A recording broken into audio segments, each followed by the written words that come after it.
Вече да отчитаме първите обекти, които започнахме само преди 18 години. Този обект започнахме, както чухте.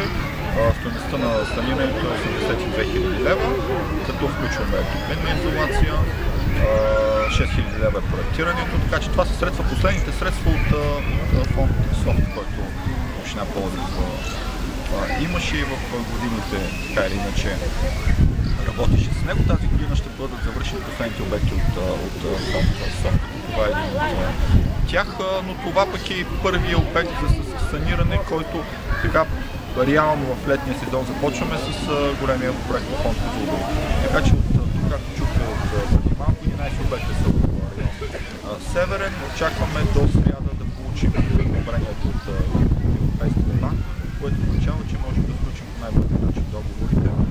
Надявам се да протекат всички дейности по начина, по който са тези година весело, именно без минимално да се дават притеснения за учебния процес, както видяхме, нито един ден годината не е била затворена. Изпълнителът се съобразява с директора, с родителите. Така че надявам се да продължим по този начин, да имаме много усмихнати родители, много щастливи директори, както видяхте преди малко, и много усмихнати деца.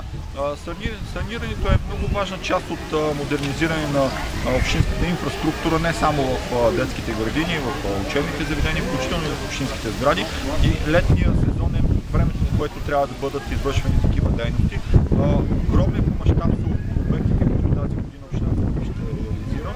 До сега в историята на Пловдив толкова мащабна дейност в реновиране на общински обекти за толкова кратък период от време не е била извършвана никога. В крайна говорим за 28 обекта, които са без обектите, които традиционно община Пловдив си прави всяка година. Както знаете, в район Север имаме детска градина Космонавт, имаме санирания в Босов, в другите райони строим нови градини, но това наистина не се е случвало от много години. Надявам се септември месец, когато се отчитаме в 15 септември за свършеното, да бъдем много усмихнати, всичко да бъде в срок изпълнено и естествено изпълнителите да изпълняват качествено проектите.